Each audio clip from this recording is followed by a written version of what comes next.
Welcome to Real Talk with Reginald D. I'm your host, Reginald D. On today's episode, I have Padmasini. She goes by Padma.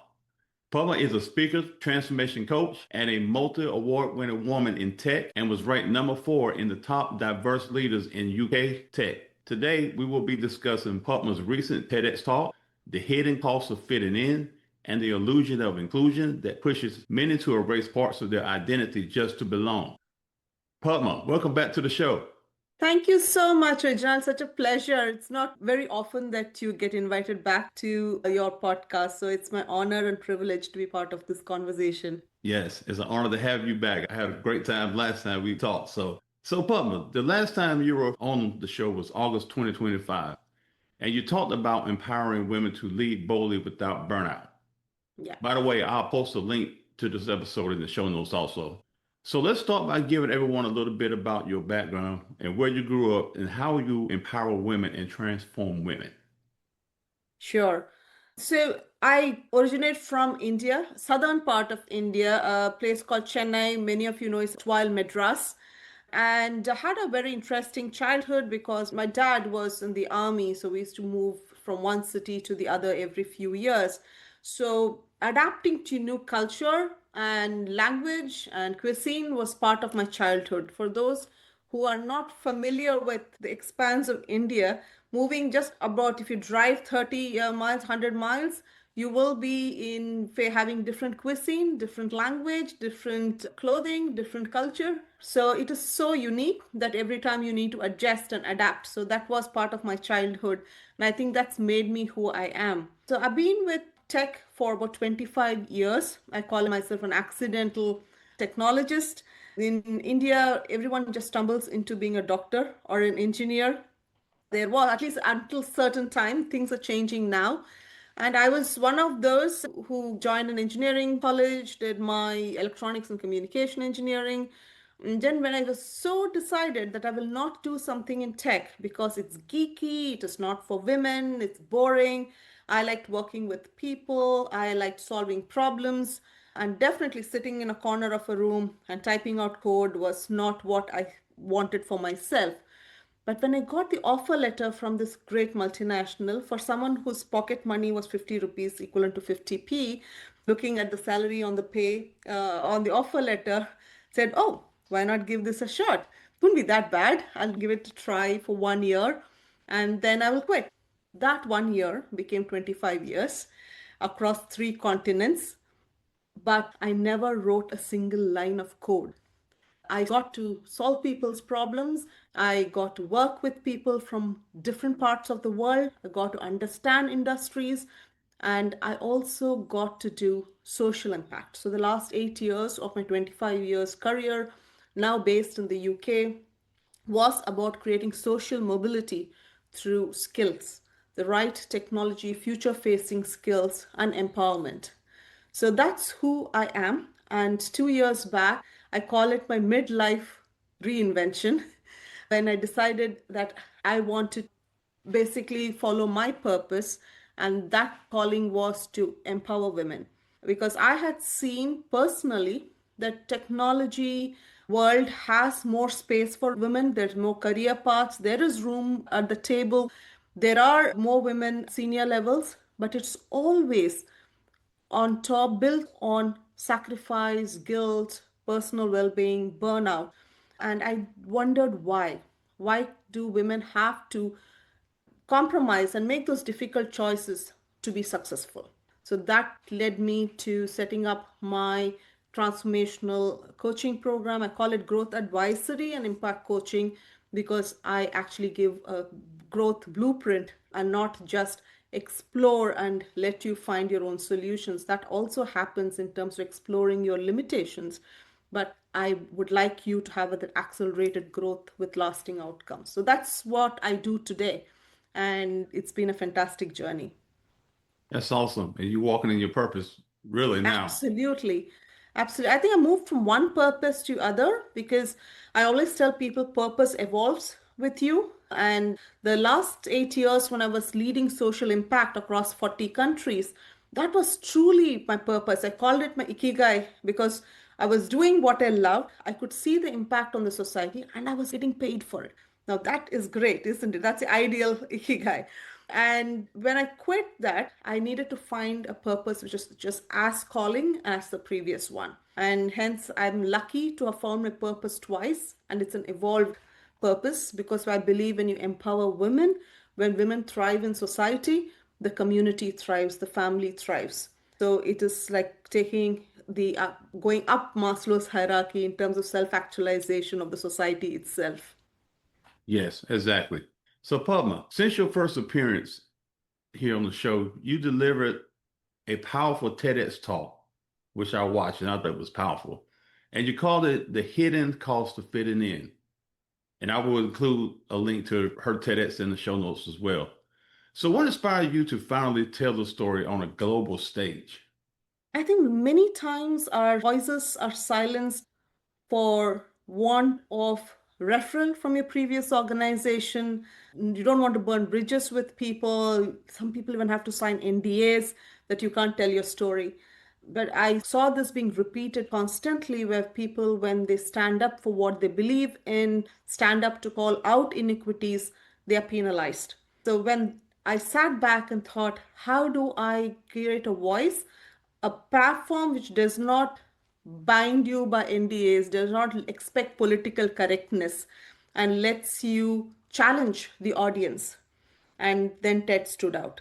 So it's quite a fascinating journey getting to TED because when I quit my organization, I was in a state of complete uncertainty. I was in a state of fog. And for about 4 to 5 months, I was meandering in terms of should I just apply for the next big organization? I was getting calls to join some good organizations. Should I go back to serving the corporate world? But I always saw this as sitting with this big canvas and a brush but frozen in fear of failure because I wanted that whatever I paint on this canvas has to be a masterpiece, has to reflect the number four, the tech leader in the world, and Padmasini, and all that credentials that we get so attached to. I wanted to live up to it. But then I had this aha moment after I became an uncertainty expert. Actually, I'm a certified uncertainty expert. We can talk about that a little bit later.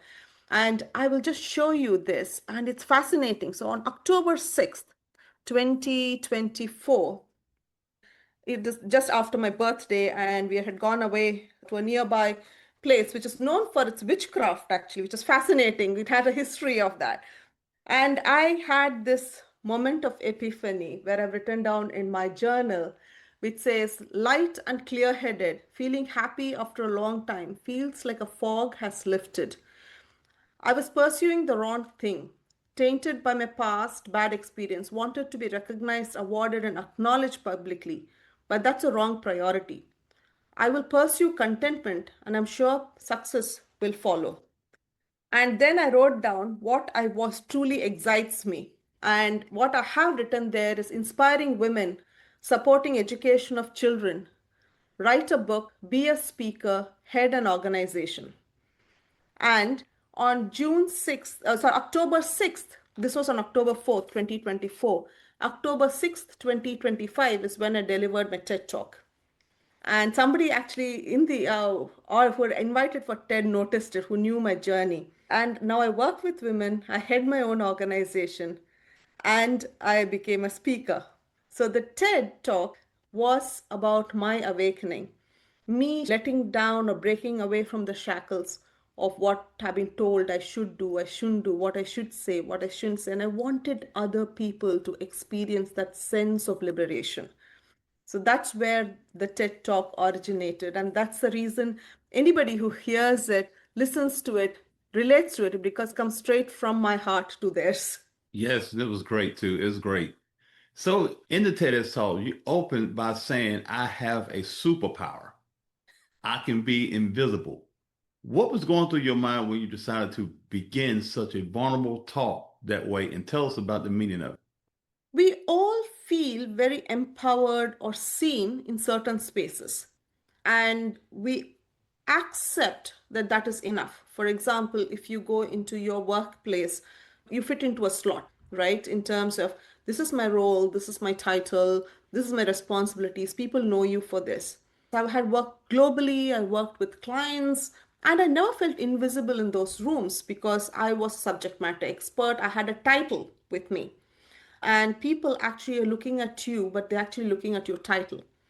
But when I stepped away and went for this fantastic leadership program for 3 days, it was a very diverse group of people spending 3 days together. And they were from all walks of life, from armed forces, they had from multi faith organizations, from charities, etc. And those 3 days, I was so excited for it. But those 3 days, and we were not introduced by titles. And even if you stack up the titles, I wouldn't be anywhere at the top of the pyramid as people would envision. And I felt completely invisible.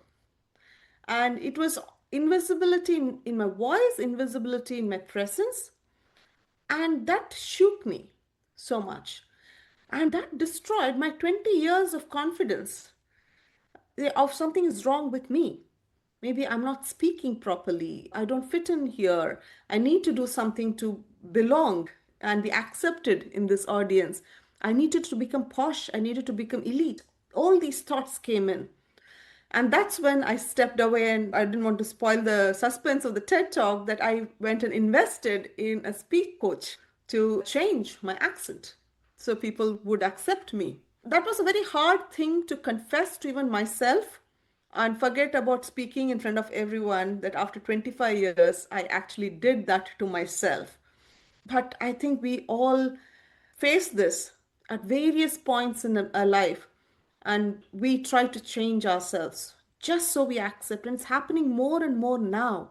I talked about a residential program or a leadership program, but today, a person sitting in the couch at home looking at social media is actually thinking, gosh, I don't fit into, my friends are meeting up somewhere, I don't belong there. Or see this fantastic award ceremony, I'm not there, I don't belong there.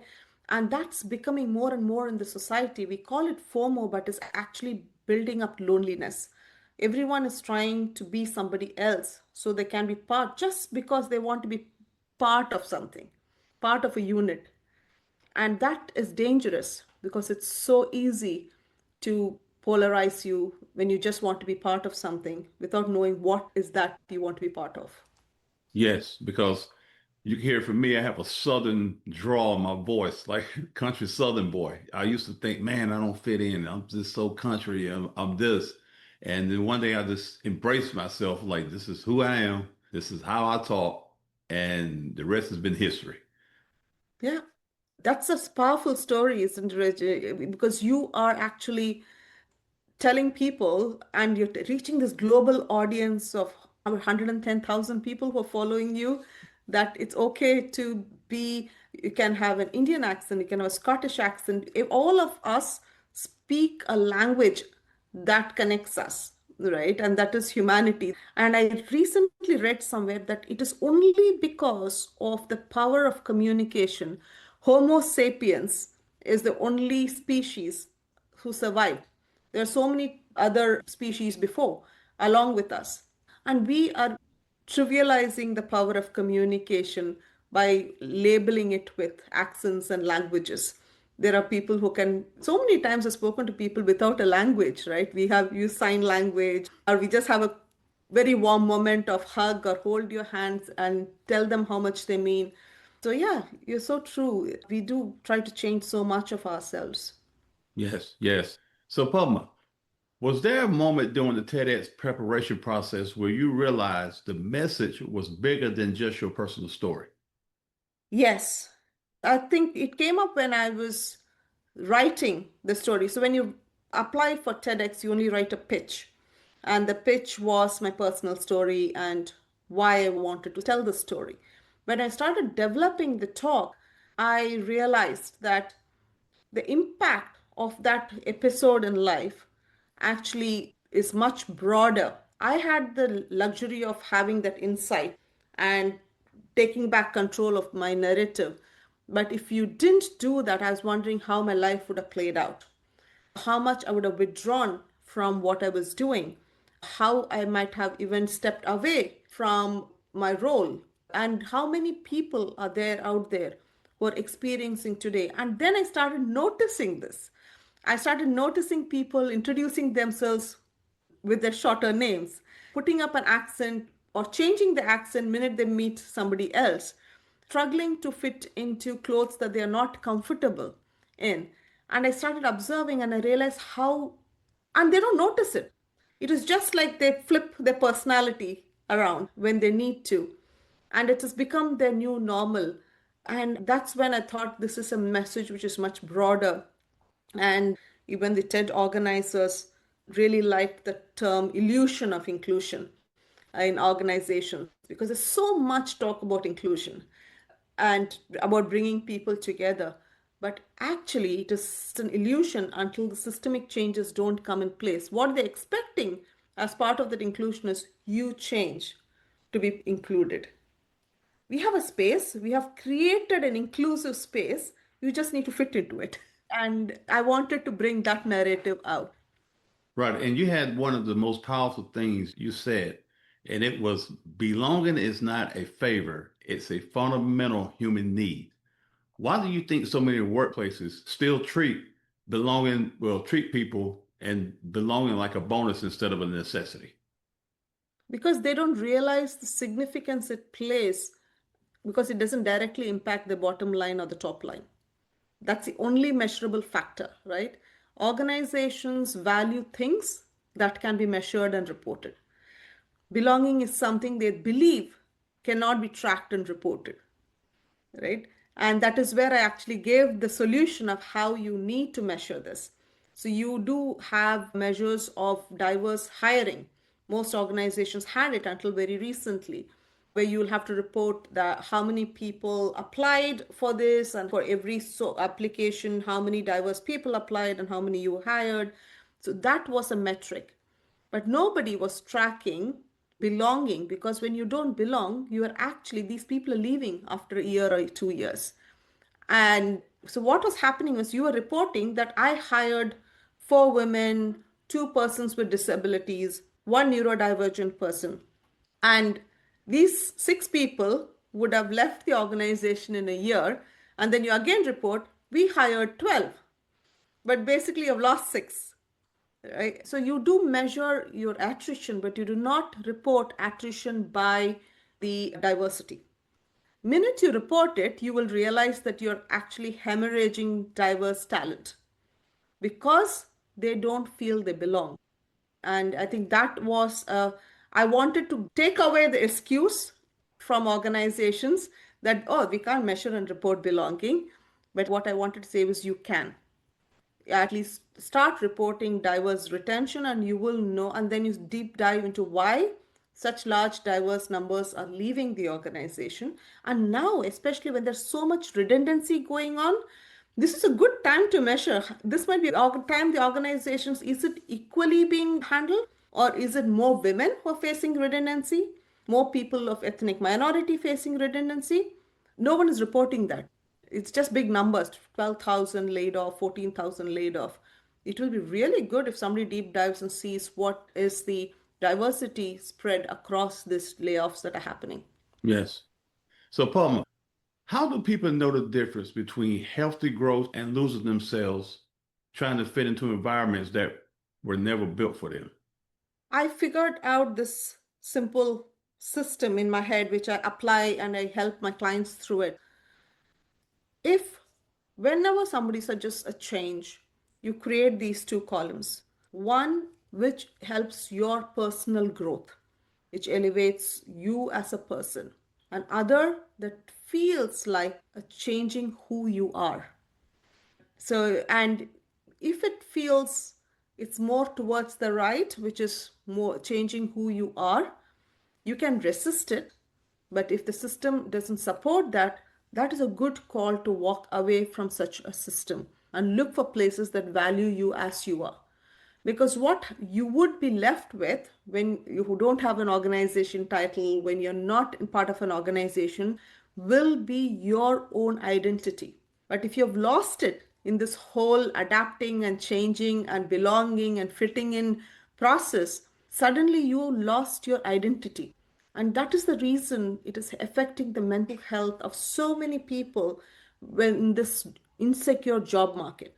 Because people are not just losing jobs, they're losing their identity because they got so deeply tied to it. They say, I changed myself for this. I don't know who I am if I am not a project manager.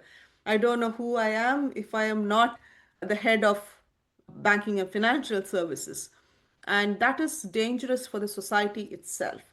So every time you decide, I feel like wearing this to the meeting, but maybe I should wear this because what will other people think? Be brave, make yourself uncomfortable, and wear what you're drawn to. Indra Nui did that. She went into a first of the interviews in her sari because she did wear a suit and she didn't perform well in the interview because she was just so uncomfortable. That's a lovely episode to read about. So, be who you are and add on all these skills you need to make yourself valuable as somebody who can add value to the organization, but also who you want to be as a person without these labels. Yeah, and one thing you said that was dangerous is when somebody puts their identity into a company or to a position that they carry every day. See, Yeah. that's why I think a lot of people, when they lose a job or get laid off a job, they go do something detrimental to themselves, suicide or whatever the case may be, because that's all they wrapped up in, and that's their Yeah. identity is what they do. Absolutely. And I can relate to some part of that because there are some professions they'll spend 10, 15 years to even get qualified, like doctors and surgeons. And that's all they know. And it is scary because my husband is a surgeon, and this is a discussion I have with him that you got to have something else as your passion, like surgeon patient care, yes, but you shift your patient care to something else as well, because it's worrying when you tie yourself so deeply with your profession. But I understand you spent 15 years to become a surgeon and that's all you have known. But I think for rest of us who have traveled through various jobs and professions, etc., got to see that this is like a blip in a lifespan. It is, and it shouldn't be who you are. It should be what you do, right? And it's something you shed outside the door when you come in. And some cultures, it's more deeply entrenched. India, from where I am from, the first question people ask you is, what do you do? What's your, they even know what the hierarchy in an organization is. Oh, you are a associate. But you joined 4 years back. You didn't get promoted. When do you, what is your next promotion? So you are basically in society. You are measured, accepted, validated by your profession. And hence, when you lose that, it completely destabilizes you. And that's something we need to move away from as a society. And you said your accent remained unchanged because it carries your heritage, journey, and strength. Was embracing your authentic self a process of healing? Yes, absolutely. That attempt to change the accent lasted for a week. So I hired this speech coach, and just one session with that person, he said, "You're so eloquent, Padma. What is that you want me to help you with?" I said, "No, I need to change my accent." And he said, "Why?" I said, "I want to speak like British. I want to be able to use the school phrases they put in. I want to be able to have that banter and the ease of stating a joke. That is where we struggle. I can always speak eloquently on a topic, but the banter I struggle with. And he said, "No, you don't have to." And actually, the speech coach actually said, "You don't need it. You don't need me." And that was an awakening. And I sat back and I said, I worked with American clients. I've won huge deals. I worked with European clients. I worked with UK for so many years. And not once have I changed my accent, and they understood me perfectly well. And I could sell $1 million deals to them. So, what am I doing? So, thankfully, I didn't go down that path and I never changed my accent. And I'm thankful for that. But that moment saved me. Me diving back into the value I had brought to people before, looking at how I had built my career, my strengths, that awareness I had help me do that separation, right? This is not personal growth. This is changing me. And I will not do this. And rather, I will avoid going into those kind of programs which require me to be trying to fit in. But actually, I did get invited back in there and I went in as a speaker. So, and that was a wow moment for me too, in terms of so they do hear me. I could present myself and get their attention. And it was not through any pitch. They just saw my value on LinkedIn and the work I was doing and invited me back, which clearly shows that if you establish yourself and grow as a person, your value elevates and people see you for who you are and the value you bring. Yes, and I believe everybody was put here and they're unique. You have to operate in your own power, in your own way, because I feel like there's a set of people for Padma out there for her to reach. And there's a set of people that's assigned to Reginald out there also. And Yeah. that's how we collectively, change the world and things like that. Everybody has their own assignment. And I think being authentic and being your own self is important to walk in that. Absolutely. I was explaining this with my friend the other day in terms of why should there be so much of competitiveness within a same business also, because I always refer people across, even if I would see them as a competition, because as you said, as Hindu religion says, there is dharma. I'm here to service something, and that will come to me, and I will go down that path. I don't have to fight. I don't have to elbow people out of my way. And I have a quote stuck next to my bed. If you're not doing something that you think you should be doing, believe me, that's not for you to do. So, and that I remind if I say, oh my God, I lost that opportunity, I should have gone after it, I should have competed more harshly. I remind myself that was not meant for me to do. My path is somewhere else. And there is room for all of us to be ourselves and draw towards our purpose. Yes, absolutely. So, Padma, how has your journey taught you that purpose sometimes requires discomfort? Or how has your journey taught you that purpose sometimes requires discomfort, resistance, and standing apart from the crowd? The more difficult one was when I walked away from my organization, the identity I had built for 25 years. And I did that because it didn't align with my values. The way the organization was changing, the leadership was changing, what was expected of me didn't feel aligned to my value. But I was doing something I loved. I had built it from scratch, and it was very painful to walk away from that. And I remember while making that decision, I called my family. I have a 16-year-old and 9-year-old daughters. And I knew the decision I made that day is going to leave a mark on how they deal with difficult decisions in their lives. So they saw me in tears, and I asked, I have two options here.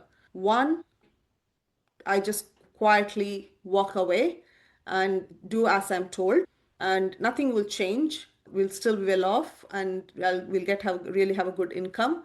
Or second, I stand up to what I believe is not right, and I'll have to leave everything behind and walk away. And instantaneously, my that time 16-year-old said, Mama, you will never be happy if you just stayed quiet and did nothing about it. This is what you are. This is what you have fought for all your life. You will never be happy waking up in the morning, looking at yourself and deciding, I'm not going, I did nothing about it. And that's it. I made the decision. So I tell people, it's now it feels like a great story, but it was gut wrenching. It was painful. As I said, I went through a few months of grieving over it. And but then I tell people there are two options, right? One is pain. I was going through pain, and other is regret. So if I had not done what I did, I would have carried regret. And regret becomes heavier with time, whereas pain fades with time. So if there is a choice of discomfort of pain versus regret, choose pain because pain fades and regret becomes heavier with life, becomes a baggage you carry. So I think that was where I walked away from one of my purposes, with stayed in discomfort And that gave me my next big purpose in life for other women who face similar challenges of fighting against the system. We're facing this constant exhaustion of trying to fit in and getting stuck, accepting less for themselves. And now have that pain has faded away. That was well put. That was so well put. So, Padma, do you believe many people lose themselves chasing acceptance instead of alignment? Chasing acceptance, did you say? Yeah, acceptance Yeah. instead of alignment. Oh, yes, yes. I think most people do because that's human nature. I wouldn't be judgmental about it because as human beings, we, as I said, belonging is a fundamental human need. So we would all want to belong. Now, when that becomes hard to belong, especially in society today, that's becoming harder, isn't it? So you will do anything more than for yourself, for your children. You don't want them to face those hardships. So you think if I change, and there are parents who give very English names to the children so that at least on the phone call, they will not know that they are from a different ethnic minority. And I can see where the parents are coming from. They're like, oh, I had this traditional Indian name, and just by the name, people will reject an application form. But I don't want my children to face that. At least let them get into the interview room. So let me give them a fancy English name. So I think that is, if it is not something that we can tell people stop doing it until the system also changes, because it is fundamental for survival, people feel. But in that journey, you need to draw a line. How far down that path would you go that you can't come back? That you've forgotten where you're from, who you are. And for the people whom you changed and adapted and wanted to be accepted, if they reject you suddenly, you're lost.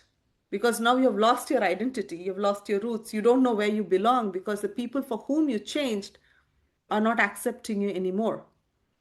So it is a fine balance. You need to adapt to some of the changes that are happening, because just for your own safety and psychological safety, physical safety, and really hope that these things change over a period of time, the society stabilizes and we're not so divided. But keep one foot rooted to who you are, and keep your children rooted to who they are, because that's where they struggle. If one of our children, I worry that my child who's born here, she has a deep Indian roots, but when she walks down the street, if somebody calls out a racial slur, she just can't comprehend why, because she feels she belongs here. Whereas me and my husband, we always think, we hear it sometimes and we think, that's really sad. But I made the choice. I'm here, fine. We brush it off. We don't want to indulge with them. And we walk away. But it's not going to be the same. For them, this is home. And those are the moments where you need to remind them that where what the roots are, that they belong to a family and you have safety here, you have a community of people, that you can be who you are. And that's, I think, more needed now than before. Yes, it is. So, Padma, I have what I call quick fire questions. So, you ready? Oh, yes. That's not a right or wrong answer. It's going to be fun. One word that describes your TEDx experience. Exhilarating and nerve wracking. That's two words, but exhilarated at the end, nerve wracking at the start. Got it. What's one leadership myth you want to destroy? Uncertainty affects men and women equally is a myth. It doesn't. It affects women more than men. Got it. What does true belonging mean to you in one sentence or more? I don't have to prepare myself to be there. I can just be. And what's one thing you hope every leader watching your TEDx talk walks away understanding? You need to create an environment where everyone can thrive. And if you need numbers to drive this sense of belonging in your organization, start reporting on diverse retention. Okay. And what's one message you want every young woman of color to hear today? Your journey is very different from everyone else's. Where we start, where we go, the sacrifices we do, the choices we make, the things we change, the things we adapt, the things we take silently, all of that makes our journey. So don't compare with anyone else. You are your best role model. Minute you compare with anyone else, we don't know their journey, we don't know their start point. We would come back feeling less about ourselves. So you are your best role model. So, Padma, if someone listening today feels invisible in their workplace, relationships, or life, what encouragement would you give them right now? Take back control of that narrative. You can, from the point where we said, don't worry about what other people think, I'm saying you decide what other people think about you. And that is taking back control of your personal brand. And this is something I work extensively with my clients. I say design, discover, and elevate your brand. Everyone has a brand. The minute people see you, they've decided something about you. So if you think, oh, I don't have a personal brand, you're wrong. So everybody has one. It's just that somebody else has decided for you. You can change that. You can decide how you want to be seen, how people need to perceive you, and you can dictate that. You have the control to flip the narrative. And lastly, Padma, what's next for you? Do you have any new programs, speaking, coaching, or any initiatives people should know about? Yes, I have a few exciting things coming up. I'm doing three residential retreats. They are based in the UK, but it's a great time to come to UK if you want to. One is in June, other is in October, where I run the entire Triple E framework. I think I talked about it in the last podcast, which Ms. Reginald will share with you.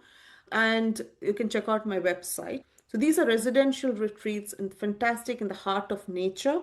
And you will go through this exploration, elevation, and empowerment and uncertainty reboot. It's a neuroscience based program. But those who can't can join my virtual program retreat, which is in September. It's all on my website.